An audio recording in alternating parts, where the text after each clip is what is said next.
Bonjour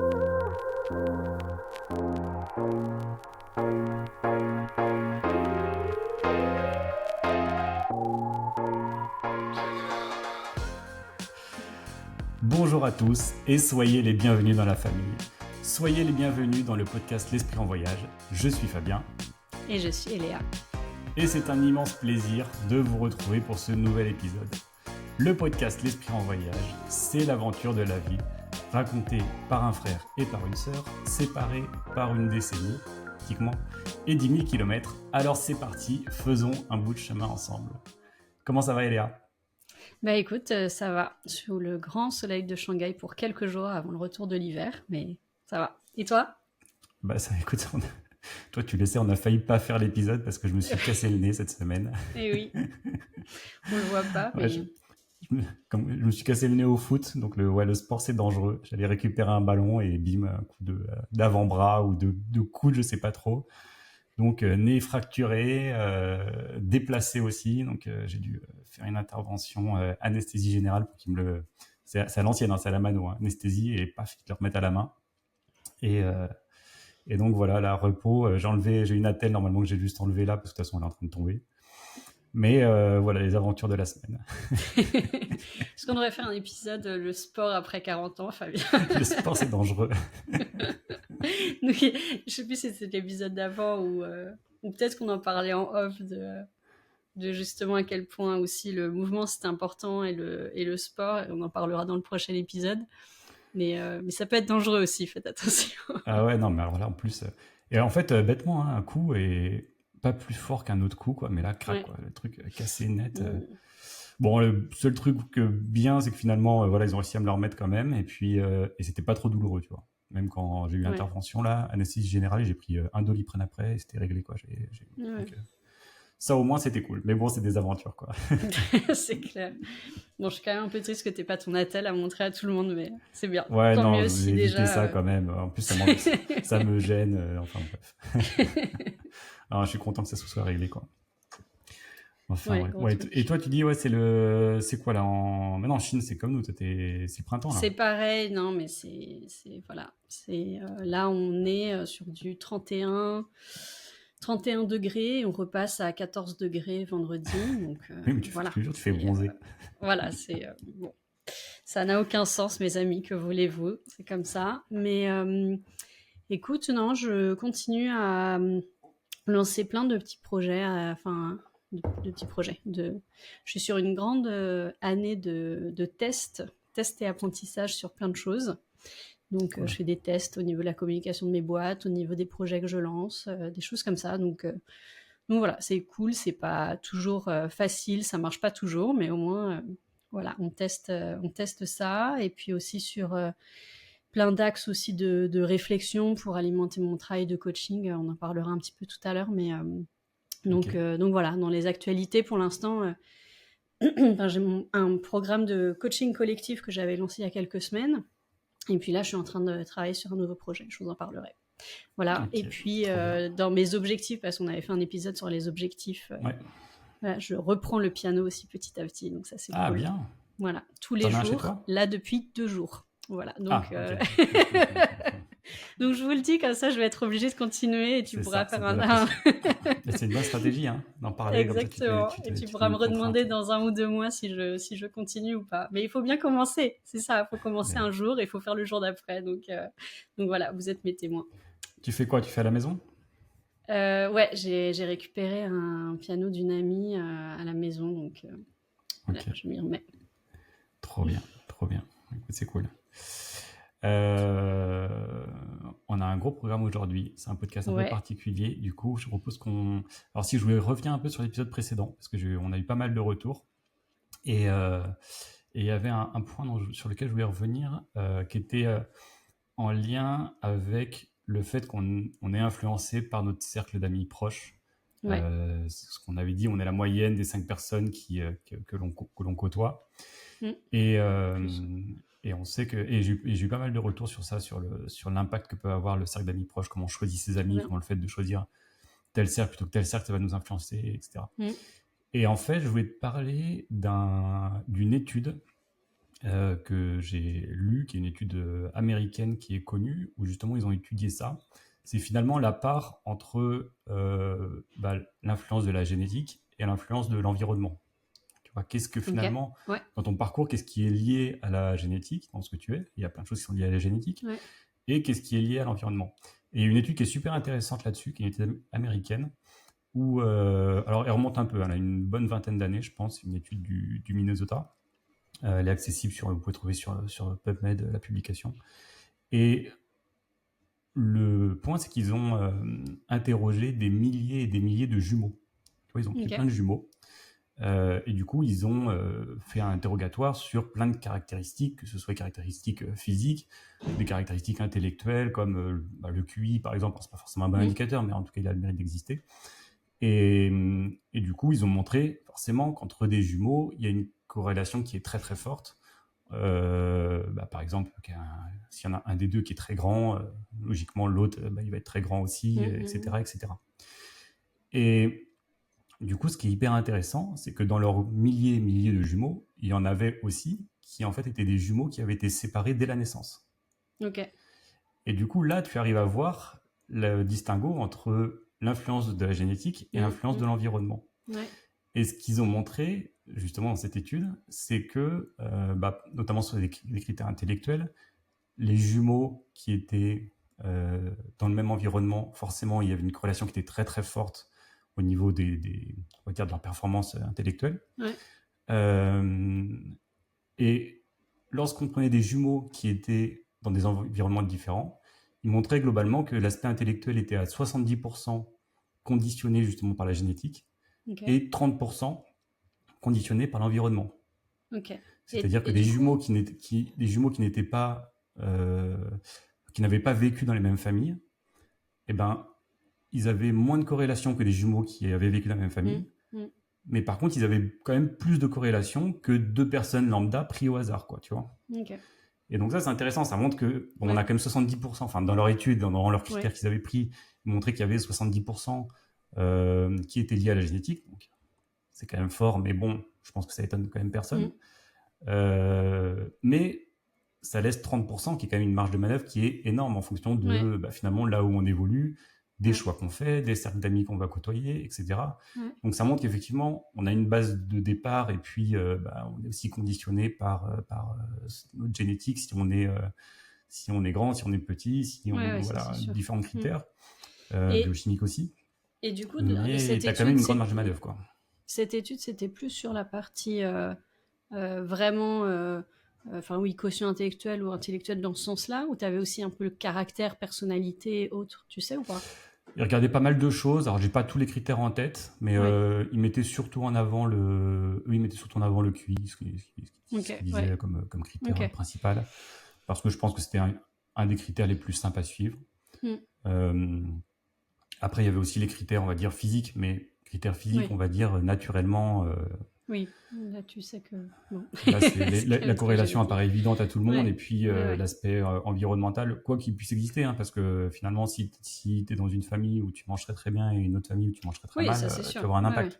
Mais disons que forcément, c'est un petit peu différent. Peut-être pas sur ta taille, peut-être pas sur la taille, ou pas autant en tout cas, quoi. Mais non, mais c'est intéressant. J'ai eu cette conversation pas mal récemment avec des gens autour de moi, comme je disais, comme j'avais déjà dit, mais j'attends mon deuxième enfant. Et un petit peu la remarque que tu avais faite toi aussi, de différence entre tes deux filles, en tout cas là, à cet âge-là.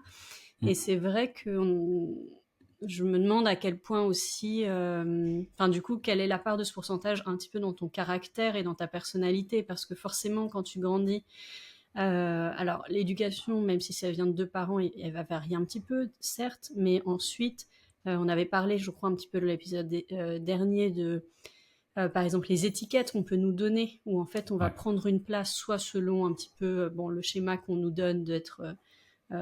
celui qui est un petit peu casse-cou, celui qui fait toujours bien, ou enfin que ce soit, on va dire, positif ou négatif, ça nous suit quelque part. Et je me demande aussi à quelle place je sais qu'il y a des études aussi qui montrent que ta place dans la famille, si tu arrives aîné ou en deuxième ou en troisième, ça peut... et donc, pour faire le lien avec l'étude des jumeaux, c'est aussi intéressant de savoir à quel point grandir avec une personne déjà qui te ressemble et avec qui tu partages tant de choses façonne aussi ça, parce que soit c'est quelque chose, peut-être une volonté d'être plus en plus semblable, ou justement d'avoir une grande différenciation pour prendre un rôle, une identité un peu unique, quoi. Mais ouais, non, c'est super intéressant. Là, je suis beaucoup justement sur ce travail, enfin d'approfondir ce travail-là. Je trouve très intéressant, moi, en coaching, mais d'essayer de comprendre le fonctionnement de certaines personnes. Donc, on sait que voilà, on réfléchit pas tous de la même façon, on n'a pas tous les mêmes croyances et les mêmes façons de réagir non plus à certaines choses.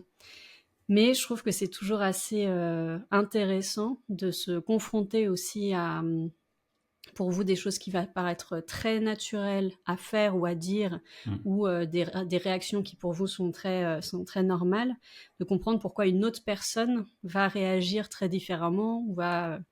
donc voilà, je suis pas mal là-dessus, sur ce travail-là. Moi déjà, personnellement, sur des points aussi, hein, je continue aussi ce travail-là personnellement, et puis après aussi avec mes clients, de voir ça. Et c'est vrai que je pense que j'ai eu la chance d'être peut-être confrontée à ça assez facilement ou visiblement en vivant à l'étranger, parce que forcément les différences culturelles sont plus visibles, on va dire, que juste peut-être la différence de fonctionnement qu'on peut avoir toi et moi, ou qu'on va avoir avec des gens autour de nous. Donc c'est sûr qu'il y a ce côté très très visible. Facilement de l'incompréhension sur la façon dont les gens agissent, tu veux dire?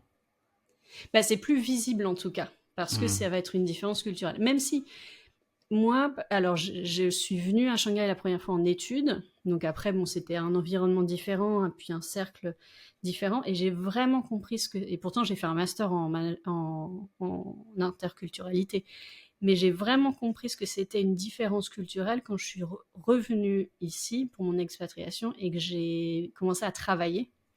Donc mon premier travail, c'était dans une agence, et au bureau de Shanghai, j'étais la seule étrangère à un moment donné. Donc c'était un petit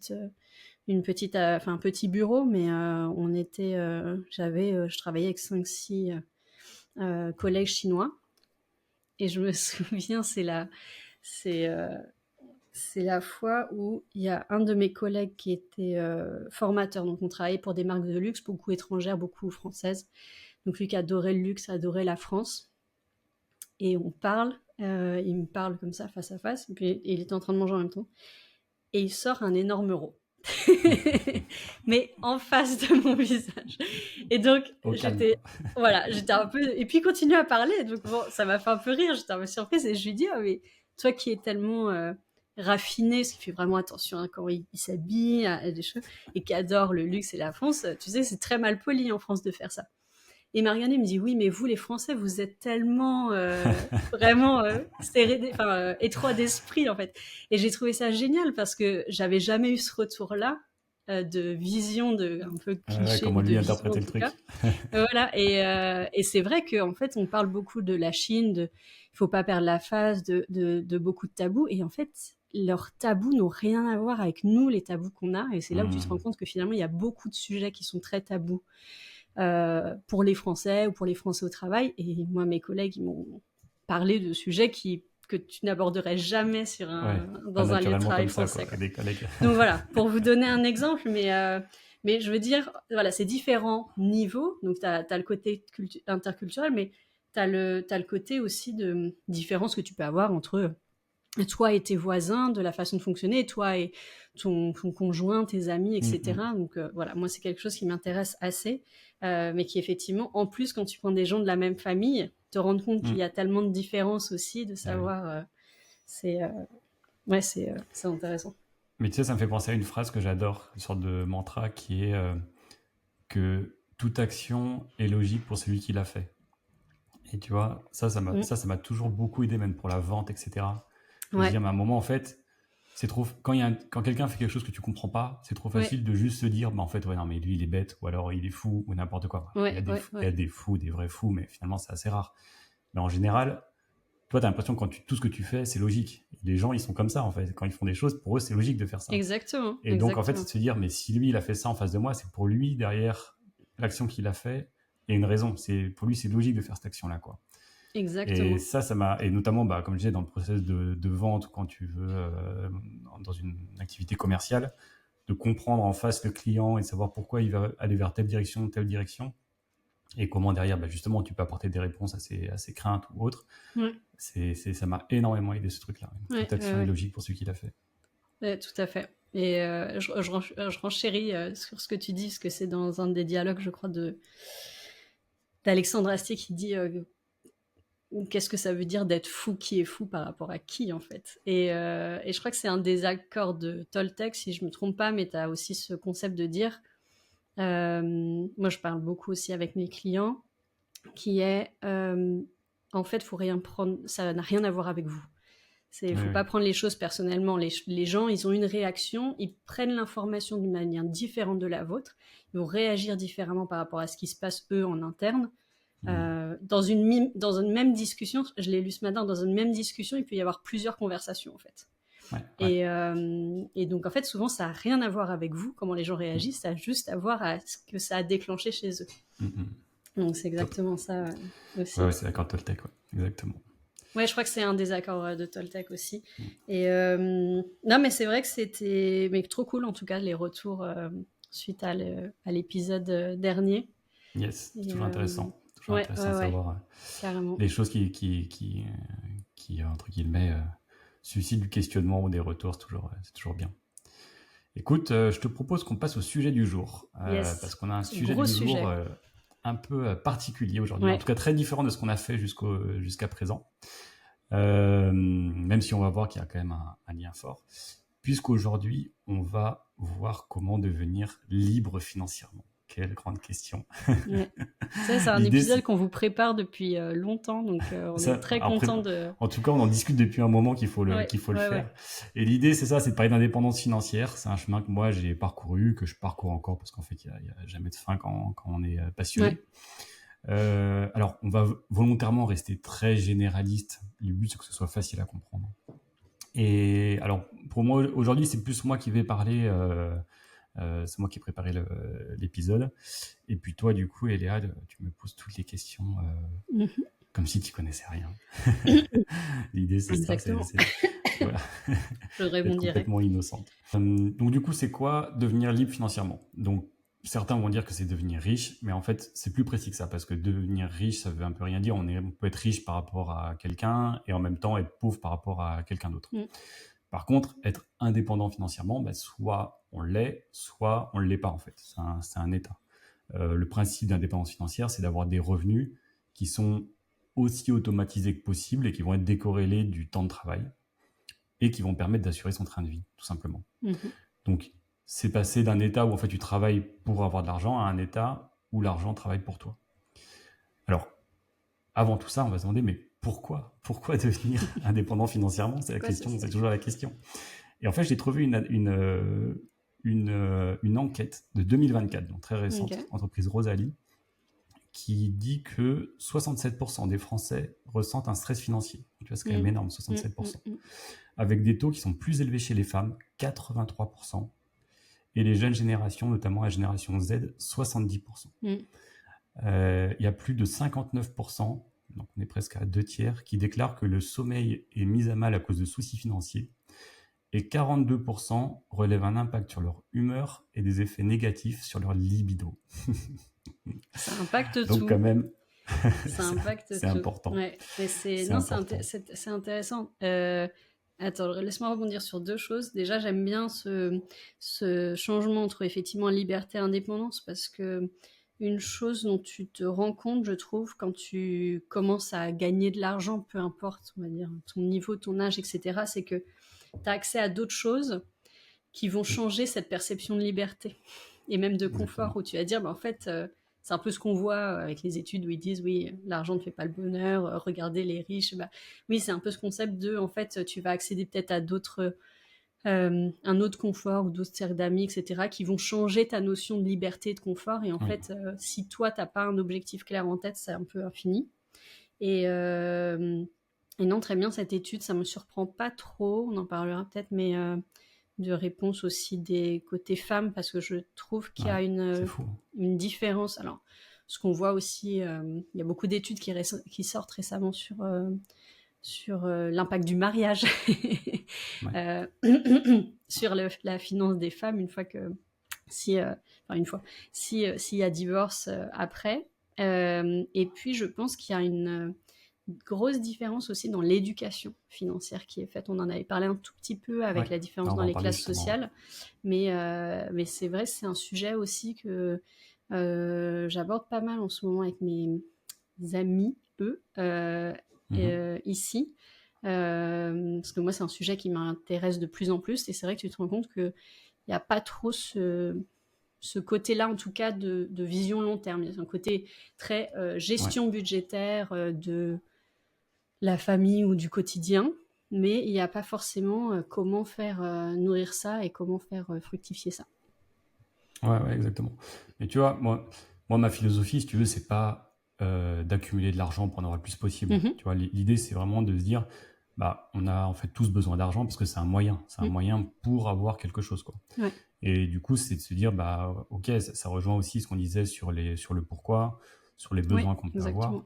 Et ça va répondre à des besoins. Bah, le premier besoin, ça va être le besoin physiologique, c'est de se Mm. dire, bah, en fait, le frigo, on a besoin de le remplir.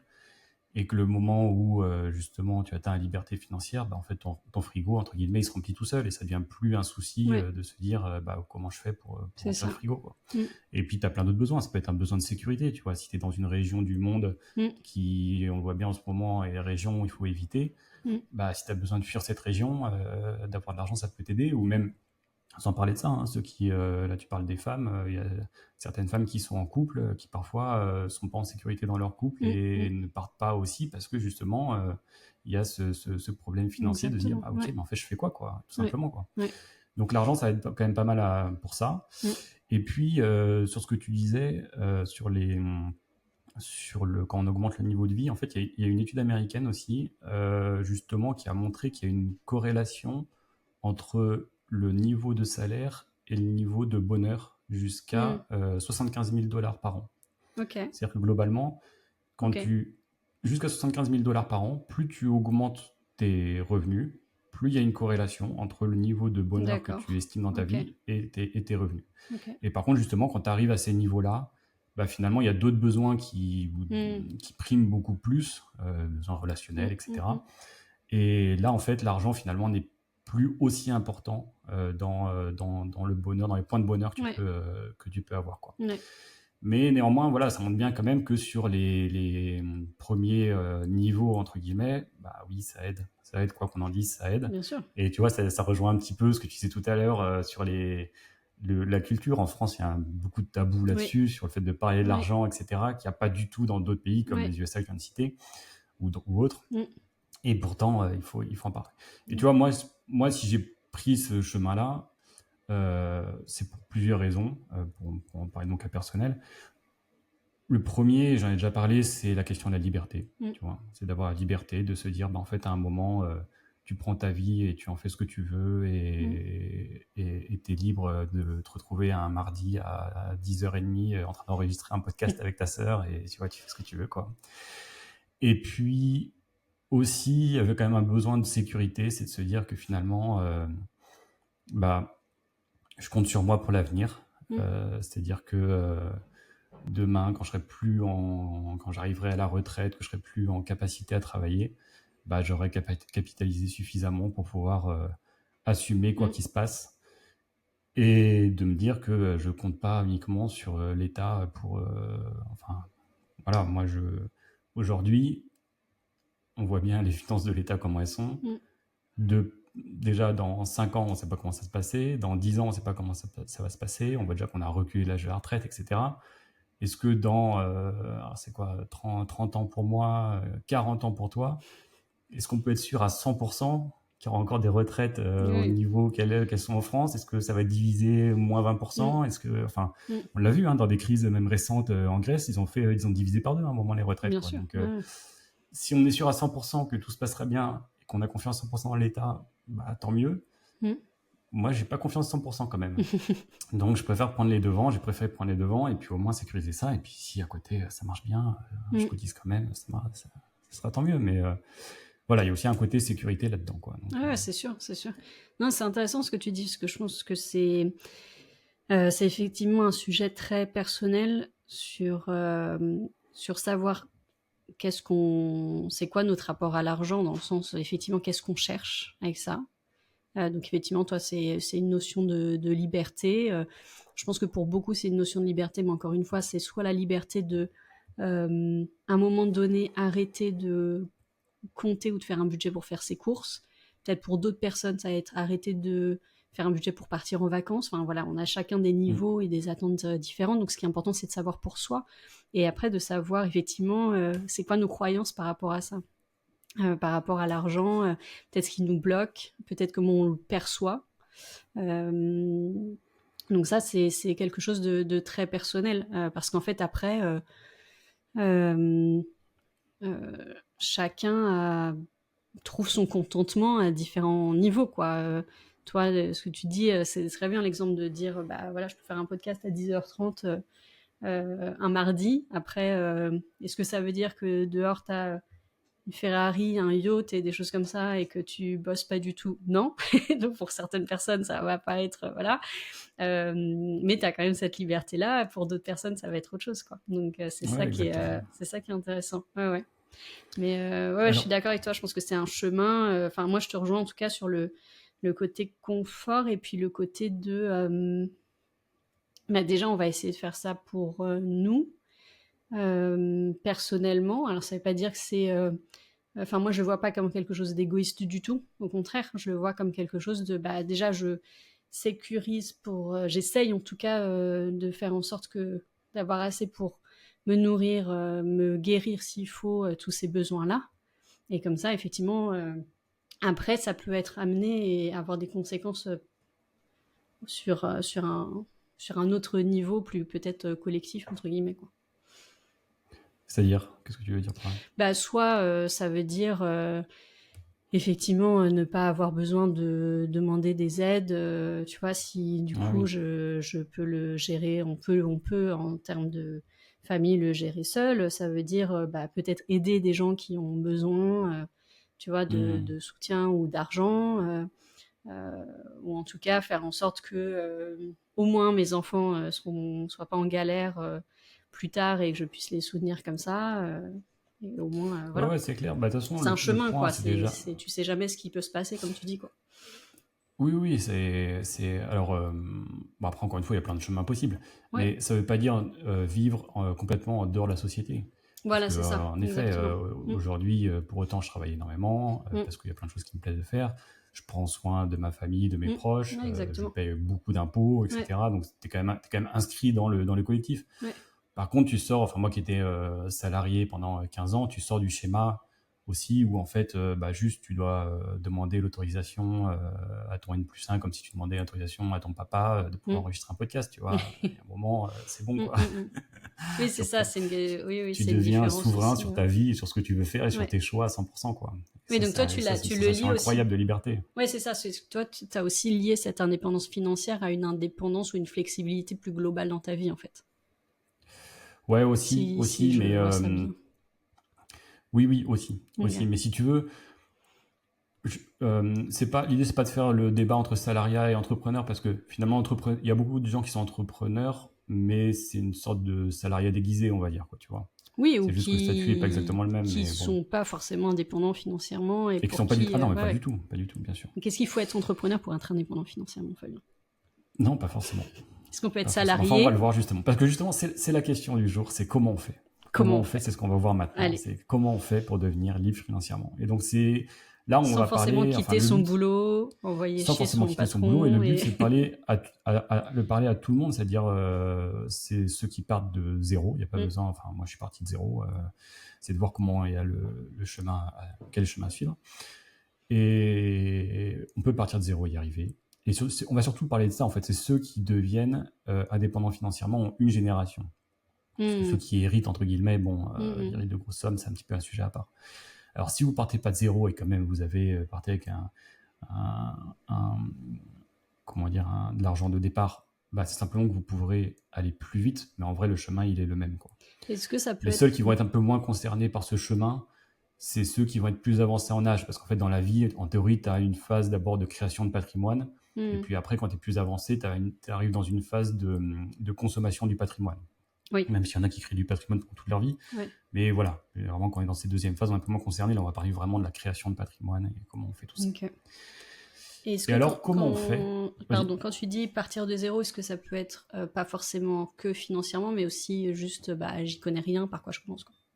Ah oui, non mais c'est zéro financièrement, zéro j'y connais rien, et même zéro d'un point de vue études. C'est-à-dire que ça veut pas moi, dire forcément 0 euros, ça veut dire pas beaucoup, quoi. Ouais, mais enfin, du coup, quand je participe à des séminaires, des formations, etc. Je côtoie d'autres personnes, certains qui sont très avancés, qui sont indépendants financièrement, etc. Et il y en a qui sont maçons, qui sont... En fait, il n'y a pas besoin non plus d'avoir des études très très poussées, Ouais, etc. Le point, c'est simplement, et c'est exactement ce que je vais dire, c'est qu'en fait, comment on fait? C'est d'abord distinguer l'événement versus le processus. C'est-à-dire qu'aujourd'hui, dans l'inconscient collectif, on a l'impression que devenir riche, pour dire simplement les choses, c'est un événement. Pourquoi? Parce que ce qui est relayé par les médias, etc., c'est « Ah, telle personne a gagné au loto, il est devenu riche. » Ou alors « Telle personne a sorti un morceau de musique, un single musical, il est d'un coup devenu riche. » Ou « Regarde, ce sportif, il a signé un contrat à 200 millions, etc. Et puis, ça y est, ou il a battu un record du monde, il est devenu... » Et ça, c'est des événements. C'est des événements. Un événement, il est devenu riche. Mais en vrai, et il y a des études il y a un livre d'ailleurs qui s'appelle Millionaire Next Door qui est intéressant, où c'est une étude à grande échelle là-dessus qui le montre. Pour les gens qui sont devenus entre guillemets riches en une génération, en vrai, c'est pas ça. La majorité des gens, la très très très grande majorité des gens, c'est pas du tout ça. La très grande majorité des gens, c'est pas un événement, c'est un processus. C'est-à-dire qu'en fait, il y a une recette, il y a une façon de faire.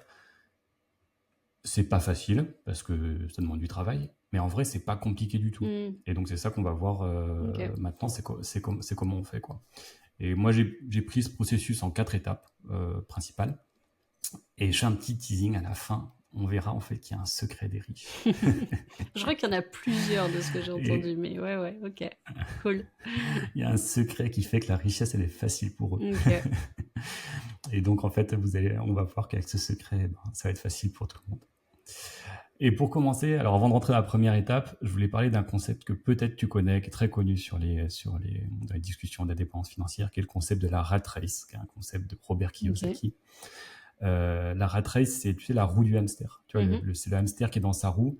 Et le hamster, en fait, il court de plus en plus vite. Et plus il court vite, plus la roue, elle court vite. Mais comme la roue va tourner de plus en plus vite, en fait, ça entraîne aussi le hamster qui est obligé de courir de plus en plus vite, sinon il tombe, quoi. Tu vois, c'est ça.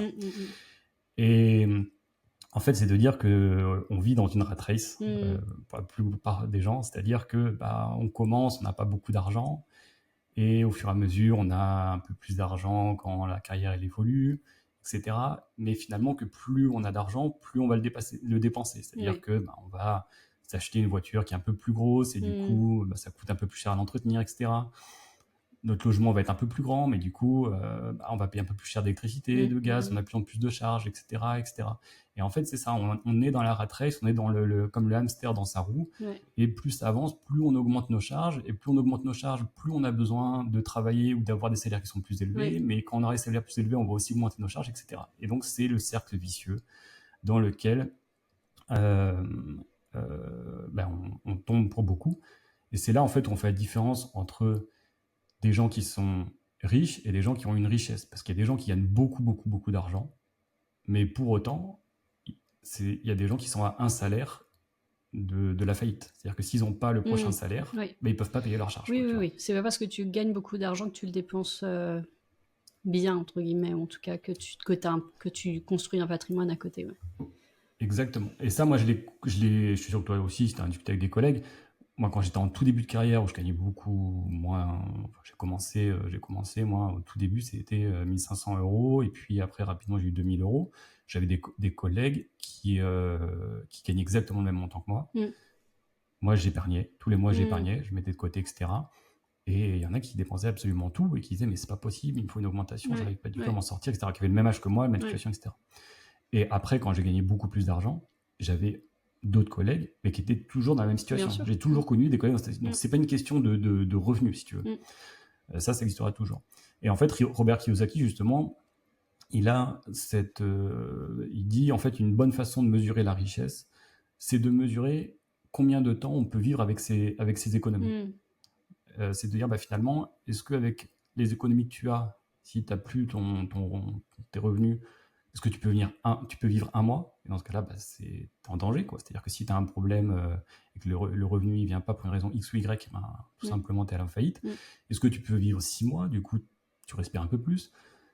Si tu vis 10 ans, déjà là, tu as pas mal de liberté, tu vois. Et si tu peux vivre indéfiniment, là, tu es libre financièrement. Là, t'es bien. C'est le but. Ouais. Ok, non, c'est super intéressant. J'aime bien ce concept de... sur la rat race, je trouve que ça t'amène un autre angle sur l'indépendance qui est... en fait, c'est comment... Enfin, ce que tu disais, quoi. C'est soit tu travailles pour avoir de l'argent, soit au bout d'un moment, l'argent travaille pour toi aussi. Et donc, cette dépendance que tu peux avoir, c'est aussi cette dépendance de se dire... Et là, pour le coup, que tu sois salarié ou entrepreneur, c'est de dire, quand tu es salarié, finalement, tu dépends de quelqu'un qui va dire oui ou non sur une promotion ou un certain salaire.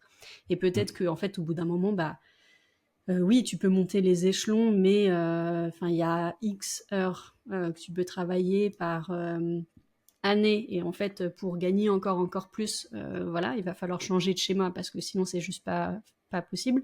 Et tu as ce pivot aussi quand tu es en entrepreneuriat, surtout quand tu travailles, par exemple, en freelance. Moi, je le vois beaucoup aussi avec les personnes que j'accompagne en freelance, qui est pareil, au bout d'un moment, il faut changer sur une entreprise, il faut changer le modèle parce que si tu es tout seul, il va y avoir un certain nombre de projets ou de clients que tu peux prendre. Donc oui, peut-être que tu vas augmenter les revenus, mais ça va pas pouvoir être augmenté indéfiniment. Donc c'est cette dépendance-là qui est, pour moi, je trouve, fait un bon parallèle et souligne aussi ce côté d'indépendance que tu peux trouver en amenant d'autres jeux ou d'autres règles, en tout cas, dans la logique, quoi. Exactement. Non, je suis tout à fait d'accord. Et donc, on va rentrer dans les étapes. Donc, il y a une première étape qui est une étape un peu transversale, qui est celle de l'éducation financière. Tu es obligé de passer par là.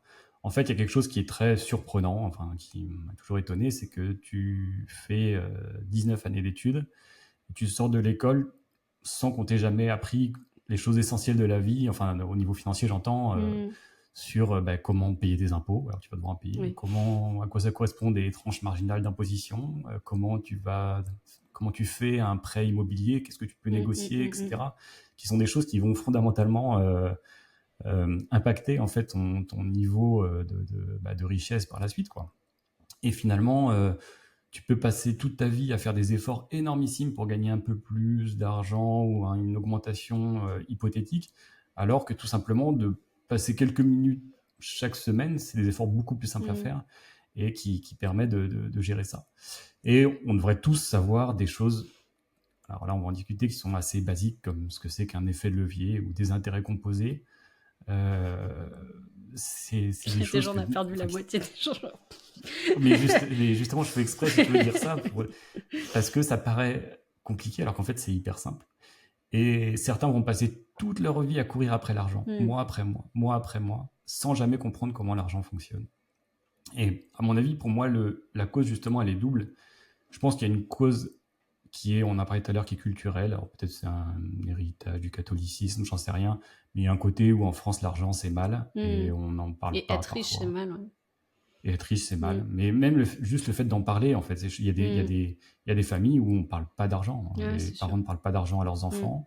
Même parfois, entre époux, ils n'en parlent même pas. Ils ne savent même pas ce qu'a l'autre. Je crois qu'il y a une étude incroyable qui dit j'ai entendu le pourcentage je ne pas la redire, mais je sais pas si c'était... Enfin, pour moi, c'était au moins 50%, mais qui ne sait pas combien... l'autre conjoint gagne par mois, quoi, en salaire. Ouais, enfin voilà, des choses pour moi qui sont folles, mais voilà, ça montre bien qu'il y a un point particulier à ça. Et la deuxième chose, justement, c'est que la finance, ça paraît compliqué. J'ai volontairement parlé d'effets de levier, d'intérêts composés, parce qu'il y a un jargon, il y a des fausses croyances. Mais en vrai, c'est comme ça partout et c'est un peu fait exprès, tu vois. Si je prends un parallèle avec le bricolage. Si je te dis, je prends une perceuse, je fais un trou dans le mur pour mettre un cadre, tu vas comprendre. Par contre, tu vois, si je te dis, bah ouais, je vais prendre une mèche, un mandrin et puis une cheville, bah tout de suite, tu dis, ok, bah, de quoi il parle en fait? Alors que je dis la même chose, si tu veux, c'est juste qu'il y a un jargon. Bah en fait, la finance, c'est un peu la même chose, c'est-à-dire qu'il y a un jargon, un peu fait exprès parfois, mais si tu veux, l'ignorance de ça, ça fait que tu payes des frais énormes à ta banque et que tu payes des frais énormes à tes conseillers financiers, alors qu'en fait, comme dans tout métier, il y a juste un jargon qui est, qui est accessible à tous en fait. C'est comme dans tout métier ou comme dans tout sujet, bah voilà, celui qui se met à faire du bricolage, bah faut qu'il apprenne un peu qu'est-ce que c'est qu'une cheville. Bon, bah, c'est un bout en plastique en vrai, quoi, tu vois. Et donc, la première étape, c'est ça, c'est qu'il faut se former. Aujourd'hui, on a toutes les ressources sur Internet. C'est pas compliqué.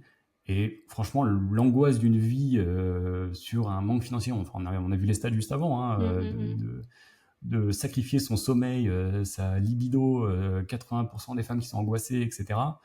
Bah, je trouve que c'est dommage par rapport au fait de regarder quelques vidéos YouTube toutes les semaines pour se former au fur et à mesure, parce qu'on peut se former toute la vie, quoi. Donc ça, c'est l'étape 1, qui est vraiment une étape indispensable dans tous les cas et qu'il faut faire. Et c'est un sujet tellement central que c'est dommage. Et en plus, en vrai, quand on s'y intéresse, enfin en tout cas, moi, je trouve que c'est intéressant parce que c'est... Voilà. Et il n'y a pas besoin, encore une fois, je le redis, mais il y a cette fausse croyance qui dit « Ah non, mais c'est pas pour moi, les chiffres, j'y comprends ça. » Non, c'est pas ça le sujet. Je pense que c'est... Alors après, encore une fois, on a tous des approches différentes, donc je sais qu'il y a certaines personnes qui sont plus dans le sens « je ne veux pas y toucher, je ne veux pas comprendre, c'est comme ça que ça marche dans ma vie ». Mais au-delà de ça, je trouve que c'est intéressant la partie s'informer. Ça ne veut pas forcément dire qu'il faut tout comprendre et tout faire soi-même, mais même si après on demande à des personnes dont c'est le métier, dont c'est l'expertise, c'est un peu, je crois qu'on en a fait parler de ça, enfin tu vois, pour reprendre ta notion de bricolage, tu peux comprendre assez le bricolage sans pour autant faire les travaux toi-même, mais tu vas peut-être après sélectionner les personnes qui vont être mieux pour gérer les travaux dans ta maison, au moins pouvoir discuter un minimum avec eux, te rendre compte de quoi ils parlent, etc. Donc c'est pas forcément dire que il faut devenir des pros de la finance et commencer à tu sais un peu les clichés d'aller faire en bourse, des trucs comme ça, mais c'est peut-être non, pas du tout. au On va en moins parler après, comprendre justement. le minimum de ce dont on a besoin. Et je dis pas que j'y suis, hein, mais pour au moins savoir peut-être quels sont finalement à qui on doit s'adresser, parce que c'est pareil, on avait parlé un petit peu ça dans l'épisode sur la matrice, mais on a un petit peu aussi ce côté très passif, je trouve, pas l'éducation, mais dans la façon dont c'est mis en place de dire bah, il me faut de l'argent, je vais aller à la banque, forcément, je vais faire un crédit. Si je veux faire du patrimoine, je vais aller peut-être acheter une maison. On a un peu des schémas comme ça. Donc, c'est peut-être s'informer pour savoir est-ce que ces schémas, c'est vraiment les bonnes choses? Est-ce que c'est le système qui nous impose un petit peu ça? Et pour moi et pour mes objectifs, est-ce que ça marche ou pas? Ouais. Non, mais c'est exactement ça. Et regarde, on va prendre un exemple. Si demain, tu dois acheter une maison et que tu vas faire un prêt IMO, eh ben, dans certains cas, il faut mettre un emprunt, mais pas forcément en France. Et même parfois, tu as le choix de le mettre ou pas. Moi, ça m'est arrivé. Et ben, en fait, la question elle est là. C'est de se dire, bah, je fais quoi? Si on te dit, bah, ok, t'achètes une maison, est-ce que tu mets 50 000 euros d'apport ou pas? Et en fait, comment tu choisis? Alors, tu peux le faire au doigt mouillé, tu vois, et faire un peu au hasard. Mais ça, 50 000 euros, c'est beaucoup. Je veux dire, pour certains, c'est énormément de temps, d'économie, etc. Donc, est-ce que ce choix, qui est un choix quand même de 50 000 euros, bah, je le fais un peu au hasard de dire je mets un apport ou pas?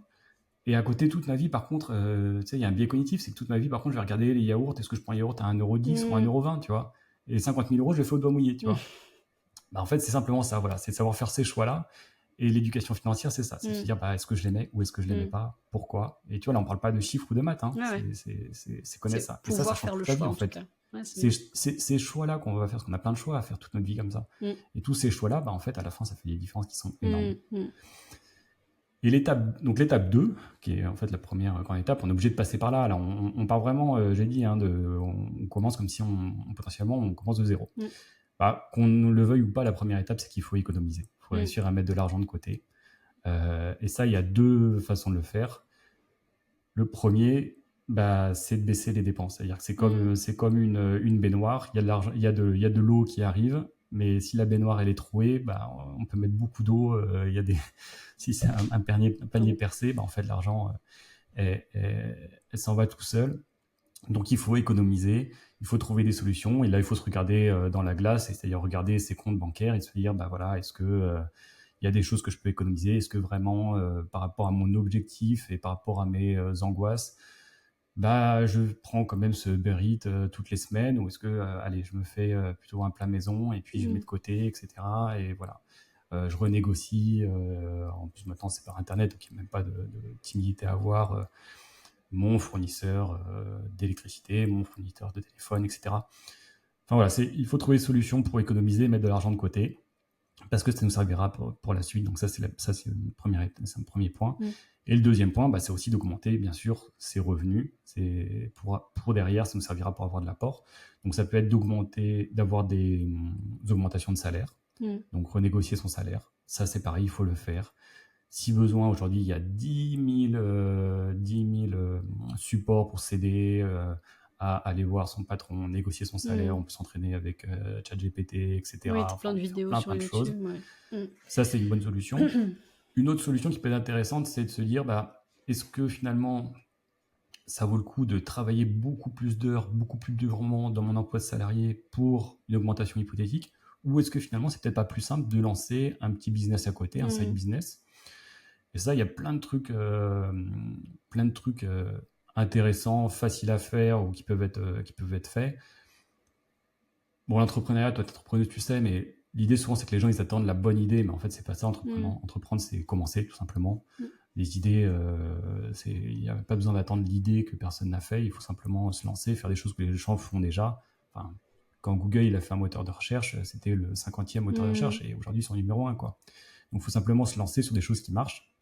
Moi, j'avais entendu, tu vois, je pense à des trucs que j'ai entendus récemment, où il y avait par exemple une fille qui achetait des sacs sur AliExpress, et tu vois, qui les peignait, qui les customisait, et après qui les revendait. Tu vois, j'ai un copain qui faisait ça aussi, qui jouait au foot. Lui, il achetait des chaussures, tu sais, les Stan Smith blanches, là. Ouais. Et après, en fait, tu vois, pour les anniversaires, par exemple, il dessinait, je sais pas, Dragon Ball, Peppa Pig, tu vois, avec le nom de l'enfant, etc. Il mettait un petit vernis dessus, il les revendait comme ça. Tu vois, c'est des choses comme ça, quoi. Tu peux faire l'achat-revente de voitures. Enfin, tu vois, il y a plein de trucs que tu peux faire en side business. Et si, j'ai entendu un truc l'autre jour. Alors, je sais pas si c'est intéressant ou pas, mais je trouvais ça pas mal. C'est une fille, tu vois, quand elle se faisait un plat maison chez elle, par exemple, elle se faisait des lasagnes. Et en fait, elle faisait plein de lasagnes. Et genre, tu vois, je sais pas, elle faisait 5 portions supplémentaires. Donc, ça lui demandait pas beaucoup, beaucoup plus de temps. Et en fait, les 5 portions, elle les vendait sur Uber Eats. Et donc, du coup, tu es chez toi, tu te fais à manger pour toi un bon plat, et tu as un chauffeur qui vient chercher les 5 portions que tu vas vendre 15-20 euros. Je sais pas combien de fois elle faisait ça par mois, mais voilà, il y a des solutions comme ça où finalement, quand tu pars de zéro, tu peux commencer comme ça à mettre de côté, tu vois. Et sur la première partie où tu disais économiser, je pense qu'il y a, enfin, est-ce que, parce que tu vois, t'as des gens qui vont dire, bah oui, non mais moi, au bout d'un moment, à la fin du mois, une fois que j'ai fait mes courses, que j'ai payé mon prêt, que j'ai machin, il y a pas grand-chose à économiser derrière, quoi. Mais est-ce que c'est pas aussi se dire, bah ça peut être pas forcément économiser, c'est-à-dire arrêter effectivement d'acheter certaines choses, mais voir, comme on en a parlé un petit peu déjà, voir, bah, je sais pas, qu'est-ce qu'il y a dans ma maison qui éventuellement peut être revendu. Est-ce que ça peut pas être aussi peut-être apprendre à faire un budget? Ça veut dire que petit à petit, on va commencer à voir là où on peut optimiser. Parce que et encore une fois, je pense que ce qui est intéressant, c'est de se dire, ça, c'est ce qu'on peut faire pour un départ. Le but, c'est qu'après, on se pose pas la question de se dire je rentre en taxi ou pas en taxi dans l'avenir. Ça amorcer la machine. Mais donc voilà, au début, ça peut être certains sacrifices comme ça pour que plus tard, cette indépendance et cette liberté, elles nous permettent justement de se dire, en fait, ces questions-là, de se dire est-ce que le yaourt, je le prends 1 euro ou 2 euros, on arrête de se poser la question tous les jours parce qu'on le fait. Et par contre, on a mis en place des choses, des leviers qui vont eux travailler et qui vont pouvoir faire travailler l'argent et qu'on arrête de se prendre la tête, savoir si on peut se faire un petit plaisir une fois de temps en temps, quoi. Mais il faut commencer par quelque chose. Tu sais, exactement. Et puis, c'est pas forcément pour moi des sacrifices, tu vois, lourds, etc. Mais ça peut être des stratégies. Oui, c'est ça. Par exemple, là, je te donne un exemple.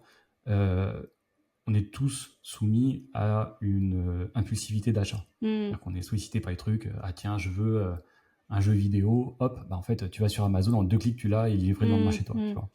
Et bah, une stratégie, ça peut être de dire, bah, si je veux telle chose, par exemple, moi, je le fais pour des livres, des choses comme ça. Et ben, en fait, tu le mets dans ton panier et en fait, tu le laisses dans le panier une semaine. Généralement, tu n'as pas besoin le lendemain de l'avoir, tu vois. Et en fait, du coup, tu enlèves cette impulsivité d'achat, tu vois. Donc ça, tu peux le faire, par exemple, je sais pas, quand tu veux un vêtement sur Vinted, pareil, tu vois. Tu le mets en favori, tu le mets dans ton panier, et puis tu attends le lendemain ou sur le lendemain, ou voilà. Est-ce que vraiment c'est un achat que tu veux parce que tu veux, ou est-ce que tu es dans une humeur du jour impulsif, et puis en fait, tu déclenches. Donc, tu vois, tu peux avoir des stratégies comme ça qui t'aident aussi pour en fait avoir ce premier matelas de départ. Et là, c'est vraiment la première étape, mais il faut passer par cette première étape parce que ça sert aussi pour la suite. Donc ça, on voit que c'est la première étape, mais on voit que c'est pas suffisant d'économiser. En fait, dire on économise toute sa vie, c'est pas assez, parce que même si on prend un cas où, imagine, tu économises 1 000 € par mois, tu vois, et ben au bout de 10 ans, tu auras économisé 120 000 € en 10 ans. Alors, 120 000 €, ça peut paraître beaucoup, mais en fait, c'est pas beaucoup. Enfin, quand on parle d'indépendance financière, c'est de plusieurs millions dont on parle, tu vois. On n'est pas du tout sur les mêmes schémas. Donc, on voit que ça suffit pas, en fait, d'économiser. C'est simplement le point de départ. Et du coup, ça nous amène à l'étape 3. Et l'étape 3, c'est l'effet de levier. L'effet de levier, c'est quoi? C'est le fait de mettre très peu d'argent au début, voire pas du tout. Et avec ce peu d'argent, on va lever beaucoup d'argent. Et ça, c'est l'immobilier qui le permet. Il n'y a que l'immobilier qui le permet, et aussi, on va dire, l'achat-revente de société. Création, achat-revente de société. Mais généralement, on va dire, pour beaucoup, c'est l'immobilier. Et c'est un levier qui est extrêmement puissant. Il y a Archimède, bien connu, qui disait « Donnez-moi un point d'appui et un levier, et je soulèverai le monde. » Et tu vois, c'est exactement ça. Qu'on soit riche ou qu'on soit pauvre, on va dire, il faut appuyer le plus fort possible sur le levier. Il faut lever le plus possible d'argent. La seule différence, c'est que plus on a d'argent, plus le levier, entre guillemets, il va être long. Donc, plus on va pouvoir lever beaucoup d'argent. D'accord ? Mais même si on n'a pas d'argent, pas beaucoup d'argent, enfin un petit peu, il faut absolument le faire. On peut commencer par acheter un petit studio, on peut commencer par acheter un garage. Mais lever de l'argent, c'est pouvoir acheter des biens avec l'argent de la banque, donc avec l'argent qu'on n'a pas. Et donc, c'est là où, en fait, l'effet de levier, il est très, très, très important. Et ça, il faut simplement faire les choses, se mettre en route, parce que, en fait, regarder des annonces, ça coûte rien. Visiter, faire des offres, tout ça, ça coûte rien. Aller à la banque, ça coûte rien. On peut même signer chez le notaire, ça coûte rien du tout. Et chez le notaire, en fait, tu mets une clause qui dit que si tu n'as pas ton financement, tout s'annule. Donc, en fait, tu peux faire tout le schéma, faire tout le process, et puis conditionner au fait que en fait, c'est la banque qui achète pour toi. Et puis si jamais ça marche pas pour une raison X ou Y, parce que ta situation elle n'est pas suffisamment bonne, en fait, tu n'as rien perdu, quoi. Et il y a des jeunes qui commencent très très tôt à faire ça, même en alternance, même parfois pendant leurs études, et qui commencent déjà à faire de l'investissement locatif, à empiler des biens, etc. Et eux, laisse tomber. Tu te dis, 10 ans après, ils ont plié le game, quoi, tu vois. Donc, il n'y a pas d'excuse pour pas le faire. Alors, il y a des situations qui sont parfois très, très défavorables, bien sûr. Il faut essayer d'avoir une situation qui est la plus sexy possible pour la banque. Encore que, parfois, les critères, elles changent. Il y a des années où c'est un peu open bar à la banque, et puis ils cherchent des crédits, et puis tu peux faire très facilement. Il y a d'autres années, il y a 2 ans, l'année dernière, c'était très compliqué. Là, cette année, c'est en train de se rouvrir. Donc voilà, il y a des schémas. Et en fait, il y a quelque chose que les gens ignorent, c'est qu'en France, on a un schéma qui est unique au monde, mais vraiment unique au monde. C'est qu'on peut emprunter avec pratiquement pas d'apport, voire 0 apport. Et en plus, on a des taux qui sont stables. C'est-à-dire que si tu empruntes à un taux qui est à 3%, toute la durée du prêt, ce taux va être à 3%. Même si tu as mis 0 argent au début. Alors que, par exemple, quasiment dans tous les autres pays, je prends l'exemple de l'Angleterre, il va falloir mettre 30% d'import, et puis ton taux, si tu as de l'inflation, il va falloir le renégocier. Et tu le renégocies, c'est une vraie négociation avec la banque, donc il va augmenter, au bout de 3 ans il augmente, et après c'est des taux variables, quoi, tu vois. Donc ça, on a une situation qui est vraiment unique, c'est une chance unique en France. Alors on a plein de choses où on a beaucoup d'impositions, etc. Mais par contre, cet effet de levier, ce fonctionnement immobilier, c'est quelque chose qui est absolument incroyable. Et ça, il faut en profiter, quoi. Ça, il faut en profiter. Et du coup, c'est là où les économies qu'on a fait à l'étape précédente, on va les utiliser. C'est-à-dire que, par exemple, si on a réussi à économiser 10 000 euros, on va emprunter 100 000 euros. Celui qui a économisé plus, qui a économisé 50 000 euros, il va peut-être emprunter 500 000 euros, etc. Et donc c'est là où on va pouvoir vraiment accélérer très très fortement. C'est-à-dire qu'on arrive avec une somme d'argent, mais grâce à l'effet de levier, grâce à la banque, on va emprunter beaucoup, beaucoup plus. Et c'est ça qui est une voie d'enrichissement qui est très, très rapide. Ok, j'ai trop de questions. Il faut quand même un bon dossier pour emprunter ou pas? Oui et non. Parce que moi, ça fait longtemps, je ne sais pas... Enfin, moi, je peux pas, tu vois, par exemple, aller emprunter... En fait, oui et non. C'est-à-dire que, alors, si tu as le dossier royal, c'est-à-dire que tu es fonctionnaire, que tu as un bon revenu, que tu as de l'argent de côté, que tes comptes sont clean, que tu n'es jamais à découvert, etc., oui, c'est facile. C'est tapis rouge, c'est incompréhensible. Et même pas parfait, il te faut quand même un minimum, on est d'accord. Il te faut quand même des fiches de paye, ou il te faut quand même des choses comme ça. Comment c'est maintenant? Même pas parfait, ça dépend des époques. Il y a des époques où c'est très serré. Typiquement, l'année dernière, ou encore plus il y a 2 ans, très compliqué. c'était hyper compliqué. Ils ont tout resserré parce qu'il y a l'inflation, beaucoup d'incertitudes, etc. Par contre, si tu remontes 5 ans en arrière, c'était open bar. C'était open bar. T'empruntais n'importe quoi. Et j'ai des exemples de gens que je connais qui ont emprunté en étant étudiants, qui ont emprunté en étant en CDD. Enfin, il n'y a pas de règle derrière. Par contre, ce qui est sûr, c'est qu'il faut que tes comptes soient nickel. Il faut faire en sorte que tes comptes soient nickel parce que les banques, ils regardent notamment les 3 derniers mois. Donc, faut faire en sorte que tes comptes apparaissent nickel les 3 derniers mois. Donc, pas de... Et surtout aussi, regarde là où part l'argent. C'est-à-dire s'il y a des paris sportifs, s'il y a des consommations de loisirs, toutes ces choses-là, ils n'aiment pas ça. Tu vois, des abonnements pour différents sites, etc. Donc après, tu peux aussi t'arranger pour avoir différentes banques. Mais tu peux avoir des astuces si tu veux. Mais en gros, il faut que les comptes soient nickel. pendant 3 mois. Il faut faire le truc. Tu disais que, donc avoir ces leviers financiers là, c'est surtout avec l'immobilier. Est-ce que c'est pas la même chose quand tu fais de l'épargne ou que tu t'investis dans des fonds, des choses comme ça, de mettre tous les mois un 200 € qui après va travailler sur... La grande différence, c'est ça, c'est l'effet de levier. C'est-à-dire que si tu places ton argent, il y a uniquement ton argent qui va travailler. Alors que là, quand tu fais l'effet de levier, c'est l'argent de la banque. C'est-à-dire que si tu as 10 000 € que tu places en bourse, c'est tes 10 000 € que tu fais travailler à, on va dire, à 10%. Alors que là, tes 10 000 €, tu vas faire travailler 100 000 € en fait. C'est 100 000 € qui vont être à 10%. Donc tu fais travailler beaucoup plus d'argent. C'est ça tout l'intérêt. En fait. Et du coup, ce que tu dis, l'exemple que tu donnes, c'est pas pour acheter ta propre maison. Là, c'est des maisons que tu vas louer ensuite. Il y a plusieurs stratégies. Là, je te parle d'investissement locatif. Ouais.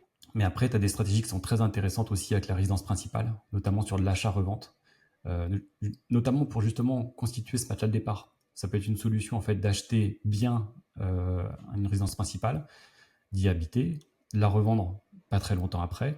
Et en fait, si tu as bien acheté, que tu as fait un petit peu de travaux et choses comme ça, tu as une plus-value. Et cette plus-value peut te servir justement derrière pour amener de l'apport à la banque, etc. Donc ça peut être une très bonne stratégie. Mais tu vois, je vais te prendre un exemple, qui est un exemple chiffré, pour donner quelques chiffres, qui est un exemple réel du premier bien que j'ai acheté. Moi, c'est un bien à l'achat qui valait 103 000 €. Et j'ai emprunté 115 000 €, tu vois, parce qu'il y avait les frais de notaire. Et j'ai fait des travaux. Donc en fait, tu vois, j'ai mis 0 apport. J'ai mis absolument 0 argent. J'ai emprunté 115 000 €, j'ai tout emprunté. C'est un bien qui est en coloc. Et ce bien-là, aujourd'hui, il rapporte en cash flow, c'est-à-dire que tu enlèves toutes les charges. Tu fais les loyers, moins toutes les charges, y compris l'emprunt, etc. Il rapporte 3 000 € par an, net. C'est-à-dire net après impôt. D'accord. Donc ça, c'est le premier point. Deuxième point, c'est qu'en parallèle, je capitalise, parce que je rembourse mon emprunt. Donc je capitalise aussi 4 000 € par an sur le bien. Et puis, il y a un troisième effet. Ça veut dire quoi, capitaliser, Fabien? Capitaliser, c'est que je rembourse le prêt au fur et à mesure. Tu vois, c'est que le jour où je revends, il y a une partie que j'ai remboursée. Et un troisième effet, c'est que comme je l'ai bien acheté, etc., il y a aussi une plus-value à la revente. Et tu vois, c'est ça qui permet l'argent de la banque, en fait. C'est que là, c'est un cas où moi, j'ai mis 0 € en perso, et derrière, tu as un triple gain financier, tu as de l'argent qui arrive tous les mois, tu capitalises en remboursant le prêt, et en plus, tu as une plus-value à la revente qui est là, quoi. Et donc, c'est ça qu'on veut. Tu vois, c'est ça que l'effet de levier, il permet. C'est-à-dire que tu t'achètes des choses, tu crées de l'argent avec l'argent de la banque, quoi. Ok.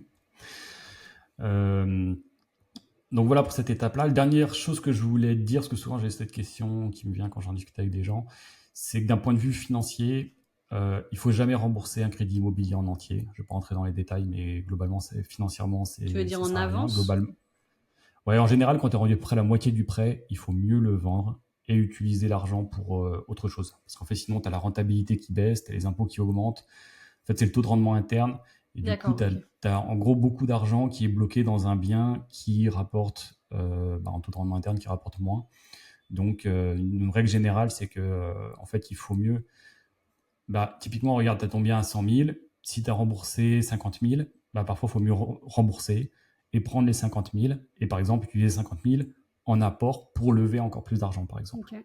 Tu vois, pour donner un exemple. Il y en a plein d'autres possibilités, mais c'est pour illustrer.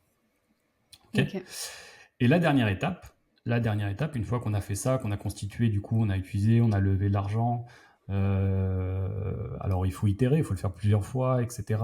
Et ça, c'est donc grâce à l'apport, grâce à l'effet de levier, on a commencé à faire grossir le patrimoine. Quand on l'a remboursé justement au fur et à mesure, c'est d'utiliser des supports financiers, d'utiliser la bourse. Et donc, je vais faire un disclaimer. Ce que je vais dire, c'est pas un conseil en investissement, parce que investir, ça comporte des risques de perte partielle ou totale du capital. Et du coup, moi, je vais simplement expliquer ce que je fais depuis des années par rapport à la bourse. Alors, en France, la bourse est vue comme un pari. On dit, on joue en bourse, etc.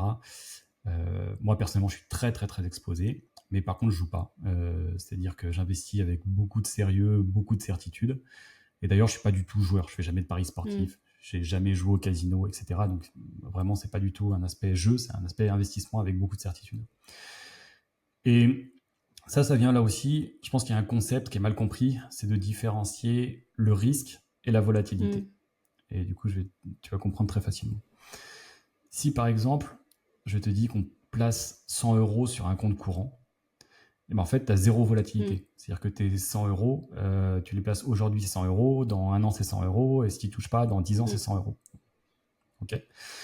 Par contre, en fait, tu es très, très, très exposé à l'inflation, et donc, tu es sûr à 100% de perdre.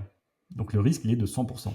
Tu n'as pas de volatilité, mais par contre, placer de l'argent, enfin, tout l'argent que vous avez sur vos comptes courants français non rémunérateurs, en fait, tu es sûr de perdre parce que ces 100 € il y a 20 ans, il te permet d'acheter 150 baguettes et aujourd'hui, tu peux en acheter que 70 avec, quoi. Donc, tu es sûr de perdre. Tout l'argent que vous avez sur vos comptes en banque, c'est de l'argent où vous perdez du pouvoir d'achat. Et la bourse, c'est l'inverse. La bourse, il y a une très forte volatilité, c'est-à-dire que tous les ans, ça monte ou ça descend, même tous les jours, toutes les heures, toutes les minutes, ça bouge, ça a beaucoup de volatilité. Mais par contre, depuis 150 ans, parce qu'on a 150 ans d'historique boursier, ça a toujours monté. Ça fait en moyenne 8% par an au niveau global, au niveau mondial. Ça a toujours augmenté. Donc, il y a des périodes où ça baisse, il y a des moments où ça augmente. Mais si on a une vision long terme, en fait, quel que soit le moment où vous avez investi, vous avez mis de l'argent dans l'histoire, vous avez forcément gagné de l'argent aujourd'hui. À long terme, le placement il est forcément positif, quel que soit si vous avez quelque chose qui est très diversifié. C'est ça, je pense qu'il faut. Donc l'idée, c'est ça, c'est de mettre l'argent sur. Pardon, il faut de la diversification. Quand tu. Oui, exactement. C'est mettre l'argent sur quelque chose qui est très très large, tu vois, donc marché mondial pour faire simple, et puis sur quelque chose qui est à très long terme. Comme ça, tu subis pas la volatilité, et du coup, tu annihiles le risque. Ok.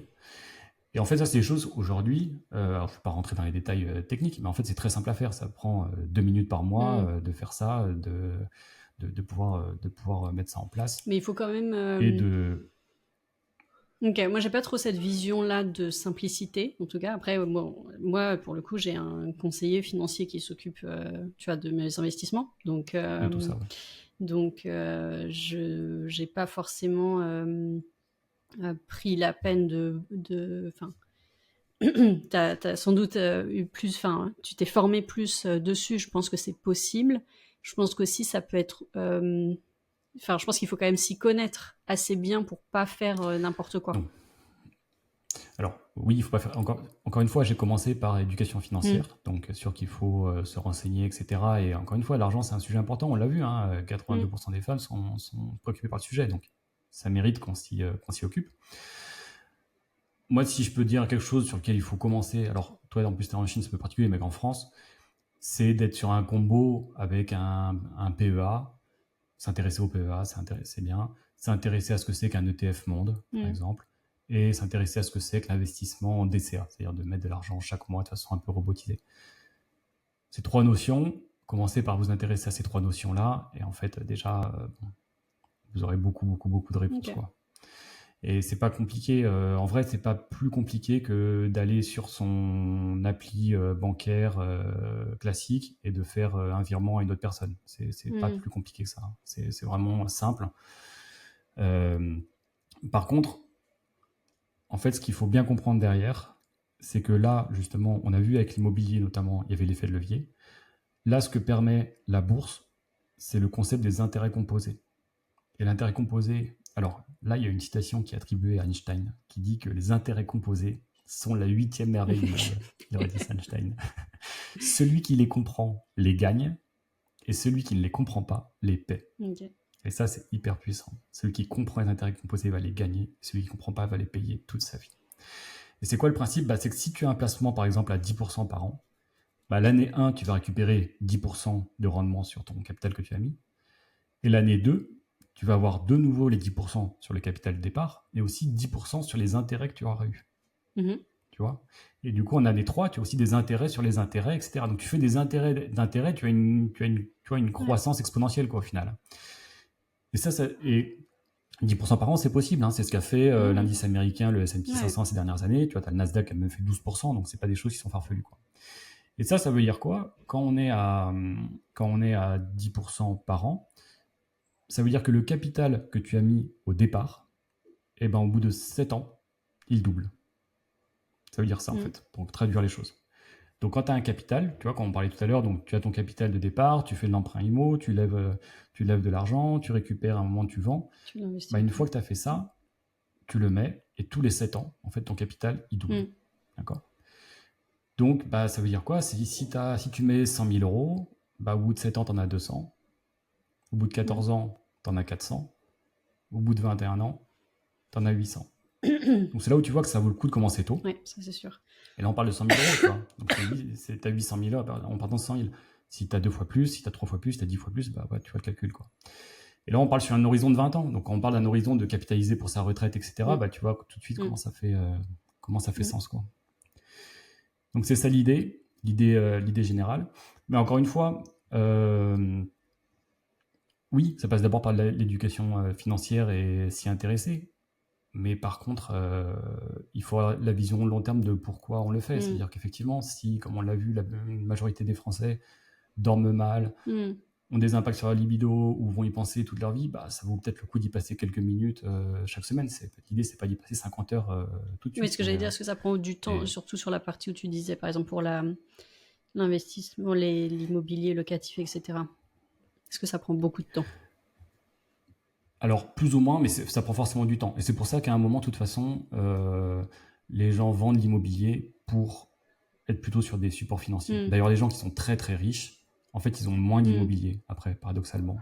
Parce que c'est moins rémunérateur. Et si tu n'as pas l'effet de levier, c'est pas intéressant. Si tu n'as pas l'effet de levier. Ce qui est intéressant, c'est l'effet de levier, mais derrière, d'avoir de la gestion par rapport à ce que tu as en risque, en rendement et en problème quotidien, non, il faut lui mettre sur les marchés financiers où là, tu as absolument zéro problème, quoi. Tu vois. Alors après, tu as d'autres sujets qu'on peut aborder, mais la liste est un peu générale, mais tu as d'autres sujets comme la crypto-monnaie, le private equity, des crédits lombards qui sont des sujets intéressants, mais pour moi, qui viennent, on va dire, plutôt après ce qu'on vient de citer, quoi. Tu vois. On pourra faire un deuxième épisode. Et ok, alors attends, j'ai une question, parce que du coup, j'écoute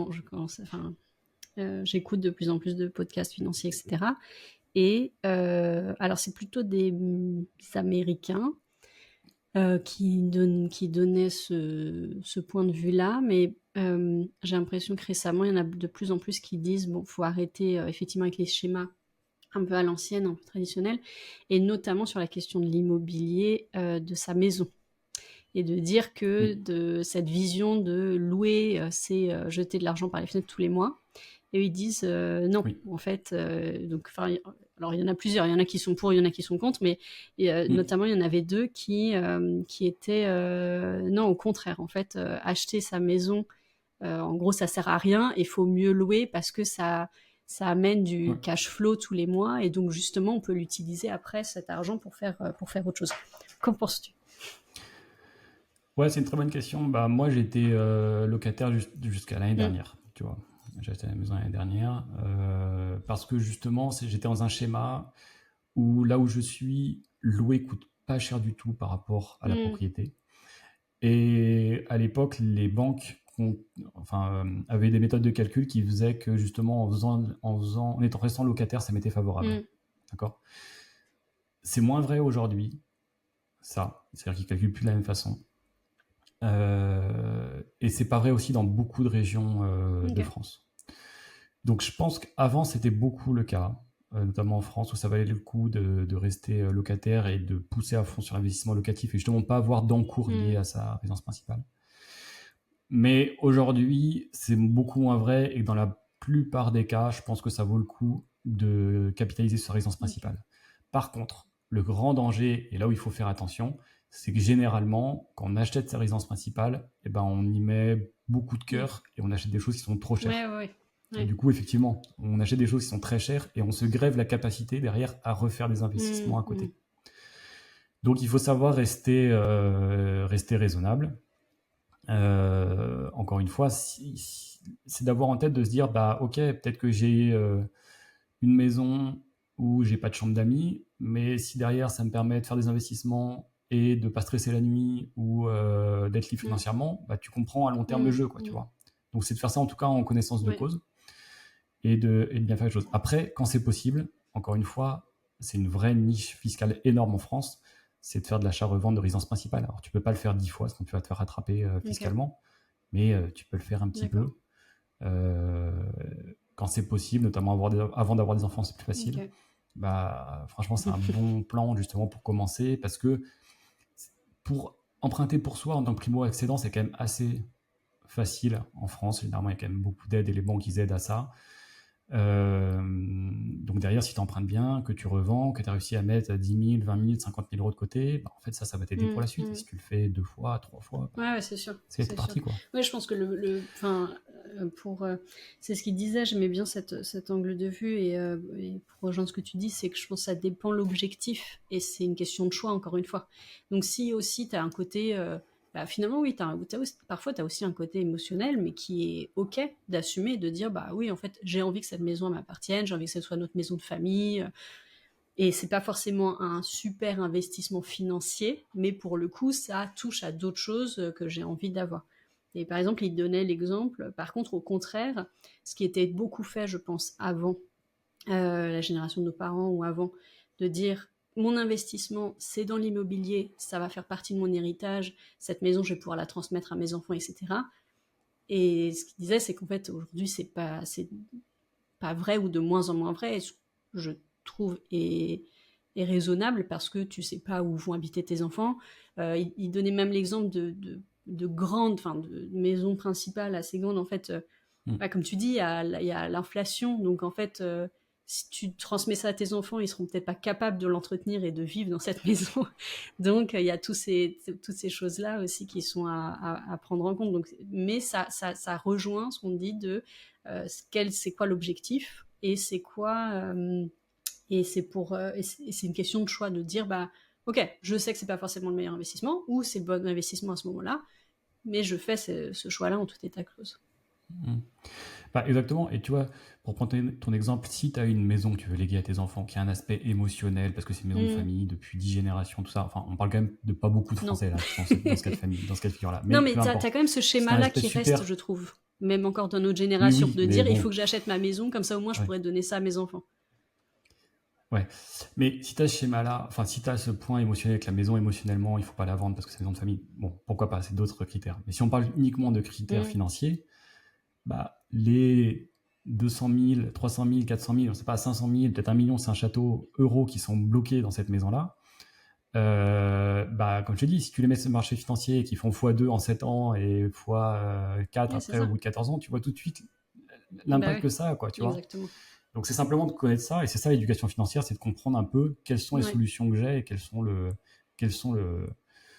possibilités. Et tu vois, ça fait la transition justement sur le dernier point, j'avais promis, c'est le secret des riches. Et le secret des riches, c'est ça, c'est qu'en fait, dans les familles, où là on a parlé de gens, et ce processus que je viens de donner, c'est le processus à comment être indépendant en une génération. Mais dans les familles, quand tu vis dans les familles où tu es riche, en fait, ce processus, tu l'apprends tout petit. Parce que c'est ça que tu as. Tu as l'éducation financière. C'est-à-dire que tout petit, tu comprends comment fonctionne l'argent. Tu comprends au fur et à mesure ce qu'il faut faire. Tout de suite, tu as les clés, en fait. Tu sais, c'est quand on parle du jeu, quand on parlait de la matrice, etc. C'est-à-dire que tu as tout de suite les cartes, en fait, pour jouer ce jeu-là. Moi, il m'a fallu 30 ans pour comprendre ça. Tu vois. Et les gens, ils ont souvent une motivation profonde à transmettre de l'argent à leurs enfants. Mais en vrai, moi, ce que j'ai de plus précieux à transmettre aujourd'hui à mes enfants, c'est l'éducation financière. C'est ça qui est le plus puissant, tu vois. Quand moi, je suis parti de zéro, je sais aujourd'hui ce qu'il faut pour atteindre la dépense financière. Et du coup, j'ai pas peur de retomber à zéro parce que je connais le chemin, tu vois. Quand tu connais le chemin, tu sais faire, tu vois. C'est un peu le principe de quand tu as quelqu'un, tu sais, il y a une phrase où il dit quand quelqu'un a faim, plutôt que lui donner un poisson, tu lui donnes une canne à pêche, tu lui apprends à pêcher. À tes enfants, c'est ça. Les enfants, ils n'attendent pas d'avoir de l'argent de leurs parents. Par contre, apprenez-leur l'éducation financière, apprenez-leur tout ça, et dans leur vie, ils vont forcément réussir s'ils connaissent tout ça. Si tu as les cartes, si tu as les clés pour gérer ça, en fait, le chemin, je ne vais pas dire qu'il est facile, parce que c'est pas facile, je l'ai dit. Par contre, c'est pas compliqué. Tu vois, tu comprends comment faire. Et tu vois, j'avais repris un truc aussi. En fait, on avait commencé sur les événements par rapport au processus. Et il y a une stat qui est terrible sur justement ceux qui ont l'événement, c'est-à-dire notamment sur les sportifs professionnels. Et en fait, tu as 60% des sportifs professionnels qui sont ruinés dans les années qui suivent leur retraite. Parce qu'en fait, c'était un événement et ils ne savent pas gérer, ils ne connaissent pas l'éducation financière. Et il y a je m'étais noté quelques exemples connus. Tu vois, il y a Bradley Wiggins qui a gagné le Tour de France. Tu as Allen Iverson qui a fait de la NBA. Il a cumulé 200 millions d'euros. Il est ruiné. Mike Tyson qui est obligé de refaire le show là pour faire des combats. Tu as des sportifs comme des footballeurs comme Yohan Molo, Ludovic Julie qui le disent. Et en fait, ils ont gagné des millions, ces gens-là, mais ils ont tout perdu. Pourquoi ? Parce qu'à un moment, ils n'avaient pas l'éducation financière, ils n'ont pas fait confiance aux bonnes personnes, ils ont fait des choses qui étaient pas bonnes. Ouais, c'est sûr. Et non, c'est super intéressant. Alors, pour revenir, désolé encore une fois, mais au podcast, justement, où il disait ça. Et justement, sur la transmission aux enfants, il disait quelque chose de très intéressant. Donc lui, c'est un expert de la finance, etc. Et justement, il disait, comme tu as très bien dit, en fait, il n'y a pas vraiment d'âge pour commencer. Donc en fait, ça peut être aussi parler d'investissement aux adolescents. En fait, dès l'adolescence, tu peux commencer à mettre de l'argent de côté, tu peux commencer à comprendre, même à investir ou à faire ce genre de choses. Et donc ça, je trouve que c'est déjà très intéressant parce que c'est là où tu peux commencer ou continuer une éducation financière. Et même au-delà de ça, alors sur peut-être... qui est relié un peu plus à la première phase, mais il donnait des exemples, parce que du coup, l'autre lui demandait à toi, qui est expert, comment tu fais avec tes enfants, ou comment tu fais si tu avais des enfants. Il dit, mais après, ça peut être même des petits exercices assez simples, même très jeunes. Ça peut être leur apprendre à avoir un budget, à les faire devoir préparer le dîner pour la famille, et dire, voilà, en gros, tu as tant de budget, donc c'est toi qui gères, donc c'est comme ça que tu apprends si tu achètes tout ça, que des bonbons, le reste du dîner, tu vas pas avoir assez d'argent pour faire ça. Et au fur et à mesure qu'ils grandissent, c'est leur donner plus de responsabilités. Donc ça peut être, ok, tu commences par les courses ou par un dîner. Après, quand ils sont un peu plus grands, ça peut être organiser une semaine de vacances pour la famille avec un certain budget. Donc c'est pareil, si tu mets tout dans le jet ski, t'as plus d'autres, tu vas tu vas aller dans un camping à côté ou tu vas aller dans un truc pas cher. Enfin voilà, il donnait plein d'exemples comme ça, et je trouve que ça fait partie aussi, tu vois, au-delà de l'éducation financière, de connaître peut-être les grands rouages, tu vois, d'avoir cette notion aussi de c'est quoi un budget, de qu'est-ce que tu peux faire avec ton argent une fois que tu en as gagné, de ce genre de choses qui finalement, assez jeune, tu peux commencer à avoir cette approche. Et bien sûr, dans ce que tu disais, déjà même que ça soit une discussion ouverte à la maison, que ce soit quelque chose où on comprend aussi que, bah oui, on va travailler parce qu'il faut de l'argent pour, voilà, acheter ça, que en même temps, il y a d'autres façons de faire travailler son argent aussi à côté, etc. Je pense que c'est intéressant, quoi. Ouais, exactement. Et puis en plus, tu peux même faire des cas pratiques. C'est-à-dire que quand, alors moi, elles sont trop jeunes, mais tu vois, quand tu arrives à l'adolescence, bah, si tu as reçu un peu d'argent à Noël, tu peux dire, bah voilà, il y a une partie de l'argent que tu utilises, et une autre partie, par exemple, que tu mets sur, tu vois, tu peux ouvrir une assurance vie à tes Mm. enfants, même s'ils sont pas majeurs, et justement, Oui. voir ensemble la magie des intérêts Mm, composés, tu vois, voir comment ça évolue, et puis ça, en fait, tu le vois au fur et à mesure. Et tu te rends compte réellement de ce qui se passe, mm, tu vois, sur des sommes qui sont petites, mais enfin, au début, tu commences avec 10 euros, mm, 100 mm. euros, peu importe. Bah, en fait, pour un adolescent, c'est Bah oui, énorme. non, mais c'est Et clair. C'est clair. de sentir cette magie des intérêts composés, bah, quand tu le sens, quand tu le vois tout de Ouais. suite, quand tu aussi vois au bout de 7 ans que ça a doublé, bah, tout de suite, tu as compris, Ouais. tu l'as vraiment ressenti le truc, et ça, tu le gardes toute ta Ouais, vie, tu ouais, mais vois. même, même oui, Donc oui, tu mets ça les a le choses en côté place, un ça, bien sûr. peu jeu. Enfin, après, c'est leur apprendre aussi de dire, bah, soit Ouais, tu as carrément, ouais. reçu 10 euros, Et c'est un soit jeu, tu le hein, après, hein. dépenses, soit tu le mets, et puis tu vas voir, tu vas recevoir d'autres argent, et puis au bout de. Mais tu vois, je pense qu'il n'y a pas. Je me suis rappelé là, donc mon fils qui a 3 ans, il a reçu ses premiers argent, parce que pour le nouvel an chinois, c'est de coutume, tu donnes voilà, une enveloppe rouge avec un peu d'argent. Donc sa maîtresse lui a donné, C'est l'enveloppe rouge ouais, chinoise. lui a donné 10, donc 10 RMB. Donc 10 RMB, c'est 1 euro, 20, voilà, quelque chose comme ça. Donc trop bien. Donc on a dit, bah vas-y, si tu veux, tu peux aller acheter. Tu as acheté quoi? Des gâteaux, forcément. Et donc on est allé pour la première fois au supermarché avec lui. Et je lui ai dit, bah vas-y, tu choisis dans n'importe quel rayon ce que tu veux. Donc il choisit une espèce de Mikado chocolat qui coûtait, alors bien sûr il sait pas lire, mais il coûtait 9,04 €, je crois, quelque chose de donc parfait. Et donc il arrive à la caissière, il lui donne son billet de 10. Et du coup, il a les gâteaux et puis elle lui rend quelques pièces, quoi. Et vraiment, il y a eu ce moment où il l'a regardé, il nous a regardé et elle a dit, mais il est où mon billet? Cette réalisation. Et il a juste 3 ans. J'ai Et j'ai perdu mon trouvé ça billet. génial parce que du coup, on l'a regardé et fait, bah oui, c'est comme ça que ça marche. Regarde, tu lui as donné ton billet et tu peux repartir avec les gâteaux. C'est comme ça que ça fonctionne. Et donc, j'ai trouvé ça génial parce que même à cet âge-là, tu peux avoir alors, je dis pas qu'il a compris et qu'il s'en souvient, mais voilà, c'était une première étape dans son éducation Ouais, trop financière. bien. Il faut Trop payer. bien. Il y a un moment, il faut payer. Écoute, voilà, j'arrive à la Trop conclusion. En bien. tout cas, moi, c'était un plaisir de faire ça. Alors, je l'ai fait volontairement très généraliste parce qu'il y a plein de choses à dire sur chaque partie. On pourrait approfondir, essayer Commentez, de faire quelque chose qui dites-lui soit tout ce vraiment, il a pas dit. voilà, très accessible. Après, n'hésitez pas, franchement, même à me contacter par mail. Il y a le mail normalement en Mm. bas dans les commentaires YouTube. Si vous avez des questions, si vous voulez même en discuter sur votre situation, moi c'est des choses aujourd'hui que je fais avec plaisir, que je fais même, comment dire, enfin je me rémunère pas pour ça parce que Ce n'est pas ton travail. j'aide régulièrement des gens sur ce sujet-là parce que j'ai une vraie expertise aujourd'hui et puis ça me plaît. Mais voilà, si vous avez envie qu'on en discute, c'est avec grand plaisir. C'est des cas, ça peut être généraliste ou des cas précis. Et encore une fois, je l'ai dit, hein, mais c'est un processus qui est pas facile parce que ça demande du travail. Il n'y a pas de secret. Par contre, c'est pas compliqué. Mm. C'est pas compliqué en vrai. Il faut pas se cacher derrière ça et c'est vraiment pas compliqué. Il faut simplement mettre les choses en place, avancer tranquillement à son rythme ou fortement si on veut et puis on a un résultat rapide. Mais le chemin vaut le coup. On l'a vu hein, sur les stats, elles sont terribles. Hein, Alors si vous faites partie des 20% de femmes notamment, je retenu ça qui est pas angoissées, bah tant mieux. Alors, tu me dis les 20%, c'est peut-être celles qui sont très très riches, je ne sais rien. Ok, Mais bah, ça va. tant mieux. Mais par contre, sinon, ça vaut pas le coup d'être stressé toute sa vie pour ça.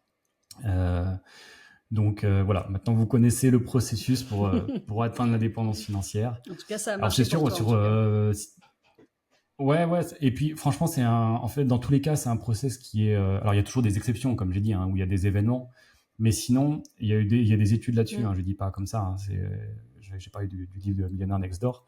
C'est le processus classique. Il n'y a pas 36 000 solutions. Il faut partir épargner un petit peu, faire de l'effet de levier, faire les intérêts composés. Il n'y a pas 10 000 solutions pour le faire. Qu'on parte de zéro, qu'on parte de façon un peu plus avancée, tout le monde le fait. Et ceux qui sont les plus avancés, les plus riches le font encore. Et c'est comme ça qu'ils avancent encore, quoi. Et dites-vous que là, s'il y a 100 personnes qui nous écoutent, il y en a peut-être une seule qui va mettre en application ce processus. Bien c'est joué. comme ça. C'est pour ça aussi qu'il y a si peu de personnes qui sont indépendants financièrement. Parce que, encore une fois, il y a des barrières, c'est pas facile. Je leur dis, c'est pas compliqué, mais en tout cas, moi, voilà, je vous souhaite d'être cette personne-là. Ça tient qu'à vous de faire le premier pas. Donc, non, mais je pense que voilà, si vous avez besoin, je peux vous aider. Ça ouvre aussi la discussion sur d'autres choses, parce que je pense que c'est aussi, encore une fois, moi, c'est un petit peu l'évolution que j'ai eue de se dire, finalement, c'est une vision personnelle et collective, c'est-à-dire que te rendre compte que tu peux faire ça pour ta propre indépendance financière à toi, que tu sois en couple ou non, dans une famille ou non, mais tu vas se dire déjà, c'est qu'est-ce que j'ai envie de faire moi, qu'est-ce que je peux mettre en place moi, même pour se dire, je fais mon propre patrimoine personnel, et ensuite ouvrir cette discussion-là, bien sûr, si vous avez un partenaire ou une partenaire, ou même au-delà de la famille, ça peut être des investissements immobiliers entre frères et sœurs, ça peut être, voilà. Mais c'est vrai que souvent, et on le voit effectivement, comme on disait dans les études, même juste au sein du couple, c'est pas forcément des discussions qu'on a, c'est pas forcément des objectifs qu'on a. Donc on peut aussi avoir des objectifs personnels par rapport à ça, plus des objectifs au sein d'un couple ou d'une famille à atteindre aussi ensemble, et voir comment on met tout ça ensemble, et travailler là-dessus. Donc, mais ce qui n'est pas beaucoup fait, apparemment. Ouais. Mais après, exactement, tu fais pour toi, tu fais pour tes proches aussi, parce que forcément, aussi, déjà, oui, c'est ça, dans les bien, objectifs réussir à mettre aussi. sa famille à l'abri et que tout se passe bien pour ta famille, déjà, c'est une première étape. Et puis après, bien sûr, en fonction des sensibilités, des choses, tu peux aussi toucher plus d'autres personnes. Enfin, tu vois, regarde, nous, quand on fait un podcast, là, je passe du temps à le préparer, à expliquer. C'est aussi potentiellement pour essayer d'aider d'autres personnes bénévolement, et voilà. Et c'est aussi, ça te permet aussi de faire d'autres choses que simplement, on va dire, ton emploi salarié classique. Ça peut t'ouvrir sur plein d'autres sujets, plein d'autres choses, te libérer pour faire plein d'autres activités.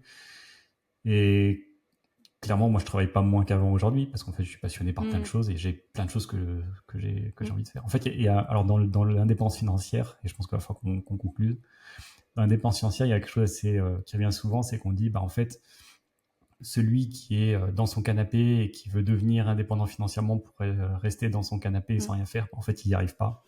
C'est pas possible, parce qu'il faut bosser en fait un moment. Et en fait, celui justement qui bosse pour l'indépendance financière, c'est qu'à un moment, il aime ça et il a une appétence à ça, et finalement, le jour où il y est, il continue à bosser parce qu'il a plein de choses qu'il a envie de faire, et finalement, il va pas dans son canapé à rien faire, quoi. Ou t'as pas le choix aussi, quoi. C'est la vision. Et promis, après on arrête, mais juste pour vous donner une anecdote, moi, quand je suis arrivée à Shanghai au début, et j'ai vraiment cette image où donc j'avais eu de la chance de trouver un travail. Mon mari était déjà sur place.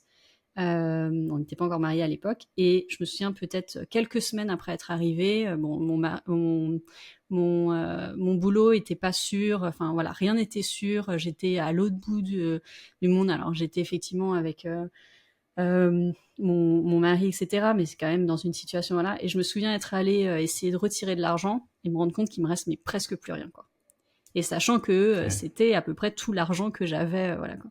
Et je me souviens vraiment être partie après, et voilà, ces discussions en disant, mais on n'est pas venu en Chine pour se retrouver, voilà, vraiment dans la merde, etc. Et ça a été vraiment un déclic de me dire, bon, là, en gros, c'est un choix à faire, quoi. C'est soit tu restes et tu travailles, parce que personne va venir frapper à ta porte et te dire, mais toi, t'es génial, viens, je te donne un super salaire et je te donne un super boulot. Donc, soit tu persistes et tu trouves d'autres solutions et tu travailles, et voilà, et t'essayes de faire bouger ça. Parce que dans tous les cas, personne peut te sauver à part toi, quoi. Personne peut venir et mettre ça en place pour toi. Donc, ouais, au bout d'un moment, c'est un choix à faire, et même si ça commence petit, même si c'est des petits trucs, c'est toujours ça. C'est toujours ça de pris dans la bonne direction, quoi. Commencer par un petit pas. Trop bien. Merci beaucoup, Fabien. Top. Pour cet épisode. Je te laisse conclure. N'hésitez pas à commenter. Dites-nous s'il y a d'autres choses dont on n'a pas parlé, vos expériences à vous. On fera avec plaisir un autre épisode là-dessus. Fabien, il peut vous en faire tout un podcast si vous voulez. Sans problème. Et voilà. Et voilà, commentez, partagez. Et puis, c'est tout, le mot de la fin. Ouais, je te laisse faire le mot de la fin. En tout cas, pour moi, c'était un plaisir de pouvoir parler de ce sujet. Super. Qui m'intéresse tant. Et comme d'habitude, rappelez-vous que le meilleur chemin à prendre, c'est celui que vous choisirez. Merci beaucoup à tous. À très bientôt. Bisous Fab. À bientôt. Gros bisous Salut. les gars. Ciao.